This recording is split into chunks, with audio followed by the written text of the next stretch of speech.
በሰበር ችሎት ላይ ያሉ አሰራሮችን ለማጠናከር በትብብር ሊሰራ ይገባል ሲሉ የፌዴራል ጠቅላይ ፍርድ ቤት ፕሬዝዳንት ቴዎድሮስ ምህረት ተናገሩ። ሰባተኛ ዙር የፌዴራል ፍርድ ቤቶች ጉባኤ በቢሸፍቱ ከተማ ተካሂዷል። በፍትህ አስተዳደር ረገድ በሚያጋጥሙ ችግሮች ላይ ተወያይቶ መፍትሄ መስጠት፣ የፌዴራል ፍርድ ቤቶችን አሰራርም ሊያሻሽሉ የሚችሉ መመሪያዎችንና ውሳኔዎችን ማሳለፍ፣ የህግ ማውጣት ወይም ማሻሻል፣ ሀሳብ ማመንጨት፣ የዳኝነት ስራን ለማቀላጠፍ የሚረዱ ተግባራትን ማከናወን የጉባኤው ዋና ዋና ኃላፊነቶች እንደሆኑ ተጠቅሷል።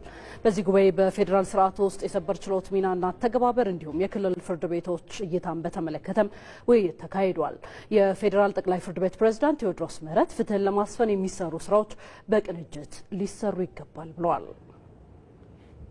ይሄ ጉባኤ በዋናነት በኢትዮጵያ ውስጥ በየትኛውም አካባቢ ያሉ ከዳኝነት አስተዳደር ጋር የተያያዙ ችግሮች ላይ ተወያይቶ የመፍትሄ ሀሳብ የሚያመነጭ ነው።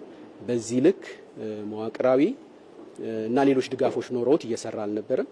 ይሄንን ለመቅረፍ በሚያስችል ሁኔታ በሰበር ጉዳዮች ላይ ውይይት እየተደረገ ነው።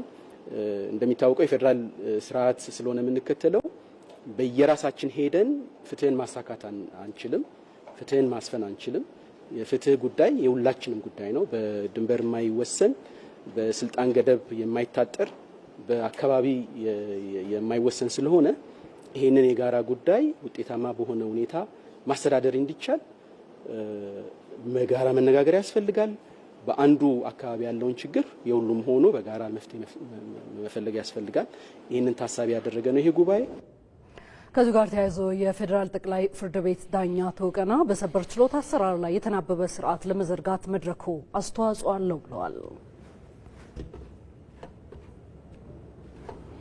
የክልል ጉዳዮች የሚታይበት አንደኛ ህገ መንግስትን የሚቃረን ውሳኔ ሲሆን፣ ሁለተኛ ህግ ስጣስ፣ የክልል ህግ ስጣስ፣ አተረጓጉሙ ስጣስ፣ የክልል ህግ አተረጓጉሙ ላይ ችግር ከተፈጠረ ስህተት ከሆነ ይሄ ስህተት ፍትህን የሚያዛባ ጉልህ የህግ ስህተት ሲሆን፣ ይሄ ብቻ አይደለም፣ ጉዳዮቹ የህዝብ ጥቅም እና አገራዊ ፋይዳ ካላቸው ብቻ ነው እዚህ የሚታዩት።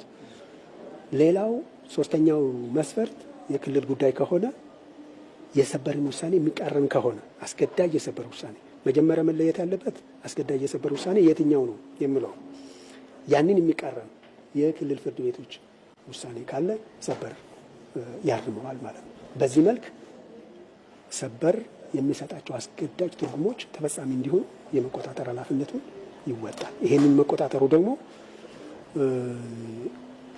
ስርዓት ማስጠበቅ ይሆናል። ፍርድ ቤቶች አንድ ከተወሰነ የሰበራ ዋና ዓላማው ወጥ ተገማች የህግ አተረጓጓም እንደ ሀገር እንዲኖር የተረጋጋ የህግ አተረጓጓም እንዲኖር ለማስቻል ስለሆነ በዛ መልክ ይቆጣጠረዋል ማለት ነው።